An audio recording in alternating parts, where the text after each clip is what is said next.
Dear viewers, welcome to my YouTube channel Mohan multiverse.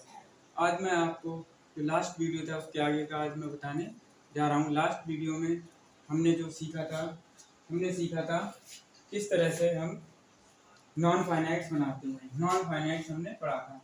Non finites के हमने डिवाइडेशन भी समझा था, यानी इसके हमने पार्ट्स भी समझे थे। नॉन फाइनाइट्स में हमने आपको इन्फिनेटिव पढ़ाया था। इन्फिनेटिव के हमने दो भाग बताए थे, नाउन इन्फिनेटिव और आज दूसरा पार्ट होगा इसका जीरेंडियल इन्फिनेटिव। जीरेंडियल इन्फिनेटिव जीरेंडियल इन्फिनेटिव क्या होता है? ये भी वैसे ही बनता है जैसे नाउन इन्फिनेटिव बनता था।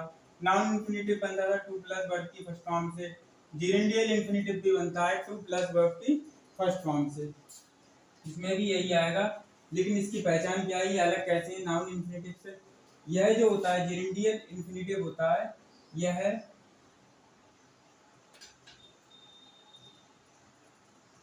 नाउन वर्ब एडजेक्टिव या सेंटेंस को क्वालिफाई करता है। जो जीरेंडियल इन्फिनेटिव होता है ये नाउन को करता है क्वालिफाई, यानी नाउन की विशेषता बताता है, या वर्ब को क्वालिफाई करता है यानी क्रिया की विशेषता बताता है, या एडजेक्टिव को क्वालिफाई करता है या विशेषण की विशेषता बताता है, या पूरे सेंटेंस को भी ये क्वालिफाई या पूरे सेंटेंस की भी विशेषता बताता है। तो इस तरह जो नाउन वर्ब एडजेक्टिव या सेंटेंस को क्वालिफाई करने वाली वर्ब है वो हमारी नाउन जीरेंडियल इन्फिनेटिव में आती है। जीरेंडियल इन्फिनेटिव भी टू प्लस वर्ब की फर्स्ट फॉर्म से ही बनता है। हम इसके कुछ एग्जांपल देख लेते हैं तो हमें और भी ज़्यादा क्लियर हो जाएगा। इसके हम कुछ एग्जांपल देख लेते हैं।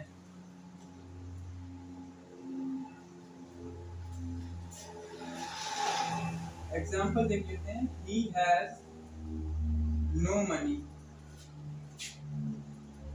to buy। इसमें इन्फिनेटिव है। इसका पहले हम हिंदी भी बता देते हैं आपको। He has no money to buy। उस पर खरीदने के लिए पैसे नहीं है। उस पर खरीदने के लिए पैसे नहीं है। खरीदना यानी टू बाय इन्फिनेटिव हो गया। तो इसमें टू बाय आया है इन्फिनेटिव, लेकिन ये नाउन को क्वालिफाई कर रहा है। नाउन क्या है इसमें? मनी। मनी जो है नाउन है, तो टू बाय हमारा इन्फिनेटिव है, ये नाउन को क्वालिफाई कर रहा है। तो ये जीरेंडियल इन्फिनेटिव की तरह इसका प्रयोग हुआ है। He has no money to buy। उसके पास खरीदने के लिए धन नहीं है। He has no money to buy। और हम और एग्जांपल देख लेते हैं। उस पर रहने के लिए मकान नहीं है। उस पर रहने के लिए मकान नहीं है। She has no house to live in। She has no house to live in। House जो है वो क्या है? नाउन है, और ये नाउन को क्वालिफाई कर रहा है, तो इसलिए जीरेंडियल इन्फिनेटिव कहलाता है। जो टू लिव आया है ये जीरेंडियल इन्फिनेटिव है, क्योंकि ये नाउन को क्वालिफाई कर रहा है। इसी तरह हम कुछ सम अदर एग्जांपल हम देखते हैं और हम एग्जांपल देख लेते हैं। ये हमने देखा ये नाउन को क्वालिफाई कर रहा था। और एग्जांपल देख लेते हैं। He is too weak। He is too weak to run। अब हमने देखा इसमें इन्फिनेटिव क्या है हमारा? To run. To run is infinitive in this sentence. अब ये जीरेंडियल इन्फिनेटिव है बिकॉज ये एडजेक्टिव को क्वालिफाई कर रहा है। वीक जो है एक एडजेक्टिव वर्ड है। वीक जो है एक एडजेक्टिव है, इसलिए ये एडजेक्टिव को क्वालिफाई कर रहा है, इसीलिए ये क्या कहलाएगा? Gerundial infinitive. इसकी हिंदी होगी he is too weak to run. वह बहुत कमजोर है, दौड़ नहीं सकता है। इसकी हिंदी होगी वह बहुत कमजोर है, दौड़ नहीं सकता है।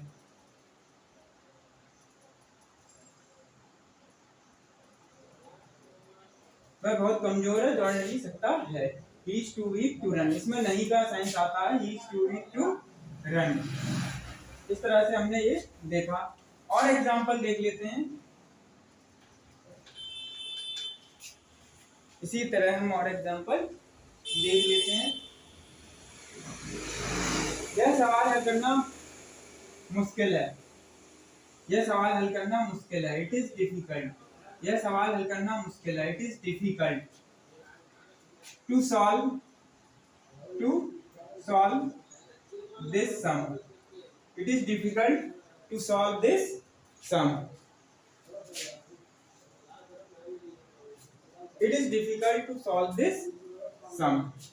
तो ये हमने देखा कि इसका मतलब है यह सवाल हल करना मुश्किल है, it is difficult to solve this sum. इसमें जो हमारा इंफिनिटिव है वो है टू सॉल्व, और जो डिफिकल्ट वर्ड है वो एक एडजेक्टिव है, यानी विशेषण है, विशेषण को क्वालिफाई कर रहा है। सवाल तो है लेकिन कैसा है, मुश्किल है, it is difficult to solve this sum, यानी ये एडजेक्टिव को भी क्वालिफाई करता है, जेरेंडियल इंफिनिटिव।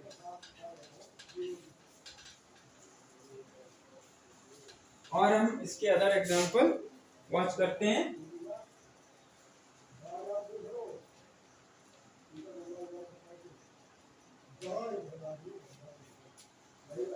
एग्जाम्पल देखते हैं। He wants to help his friends.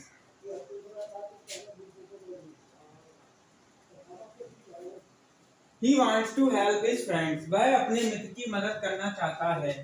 He wants, want माने चाहना, he wants to help his friends. वह अपने मित्रों की मदद करना चाहता है। क्या चाहता है? हेल्प करना। यहाँ पर वांट क्या है? वर्ब है, क्रिया है। तो टू हेल्प क्या है? इंफिनिटिव, क्योंकि ये वर्ब को क्वालिफाई कर रहा है। ही वांट्स टू हेल्प, तो ये टू हेल्प क्या है? इंफिनिटिव, वर्ब की फर्स्ट फॉर्म से पहले टू, तो ये किसको क्वालिफाई कर रहा है? वांट यानी वर्ब को, इसीलिए ये जेरेंडियल इंफिनिटिव है।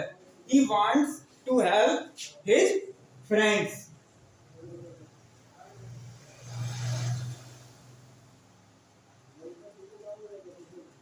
और एग्जांपल देख लेते हैं। She sold her rings, her ring, she sold her ring, उसने अपनी अंगूठी बेच दी। She sold her ring to purchase या buy, to purchase a sari. She sold her ring to purchase a sari, उसने साड़ी खरीदने के लिए अपनी रिंग बेच दी। इसमें इंफिनिटिव क्या है? टू परचेज, खरीदना, और ये किसको क्वालिफाई कर रहा है? हर रिंग को। उसने बेची क्या है? अपनी रिंग, तो इसमें टू परचेज इज इंफिनिटिव जो क्वालिफाई कर रहा है हर रिंग को। सी सोल्ड, हर रिंग को नहीं कर रहा, सॉरी, उसने बेची है, इसने यानी वर्ब को क्वालिफाई कर रहा है। सी सोल्ड हर रिंग, उसने अपनी अंगूठी को क्या करा? बेचा है, यानी ये वर्ब है, तो ये वर्ब को कर रहा है क्वालिफाई। ध्यान से समझ लें, इसमें इंफिनिटिव है टू परचेज, उसने अपनी रिंग को क्या करा? सोल्ड करा है, यानी जब इंफिनिटिव किसको क्वालिफाई करता है? वर्ब को, तब भी वो जेरेंडियल इंफिनिटिव कहलाता है। सी सोल्ड हर रिंग, उसने अपनी अंगूठी बेची, काय के लिए? टू परचेज साड़ी, साड़ी खरीदने के लिए। इस तरह ये वर्ब को भी क्वालिफाई करता है। और हमने बताया था ये पूरे के पूरे सेंटेंस को भी क्वालिफाई करता है।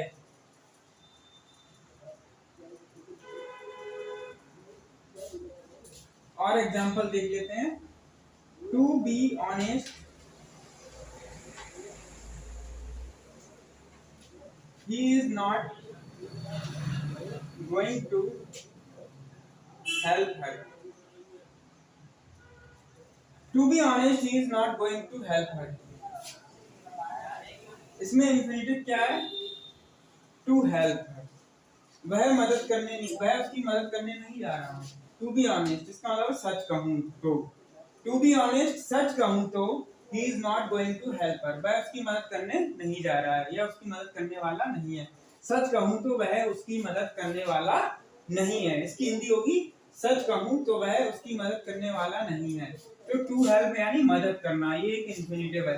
अभी पूरे इसको क्वालिफाई कर, सच कहूं तो, यानी इस पूरे इसको क्वालिफाई कर रहा है, पूरे सेंटेंस को। ये शुरू में आ गया टू बी ऑनेस्ट, ये भी एक इंफिनिटिव है। टू बी सच कहूं, he is not going to help her, बस की मदद करने नहीं जा रहा है, यानी tell the truth, to tell the truth, सच कहूं तो इसका मतलब है to tell the truth.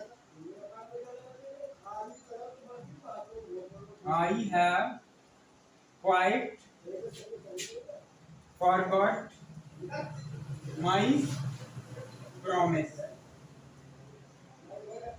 To tell the truth, I have quite forgot my promise.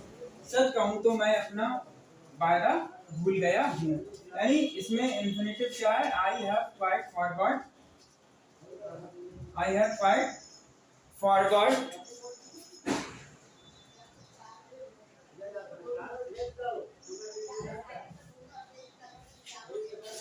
my promise. इसमें इन्फिनिटिव क्या है? टू टेल द ट्रूथ, सच कहूँ तो।